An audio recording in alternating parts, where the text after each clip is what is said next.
又推又冚佢一巴。呢個紅衫婆婆出手好重啊！另一邊廂，佢個女即係藍衫女人同白裙女亦都喺度爭執。有途人勸咗。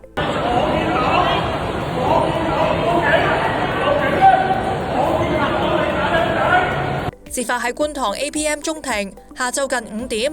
據了解，當時白裙女帶住5歲阿女喺商場玩遊戲設施，紅衫婆婆同個女亦都帶個孫到場玩。期間因為使用設施問題發生爭執，婆婆掌摑5歲女，白裙女護女心切，亦都上前理論，情緒激動之下向藍衫女施襲。警方接報到場，將女童同埋佢阿媽同埋藍衫女送到聯合醫院治理。經調查之後，拘捕女童母親同埋紅衫婆婆，佢哋分別涉嫌襲擊同埋襲擊致造成身體傷害。警方正係繼續調查事件。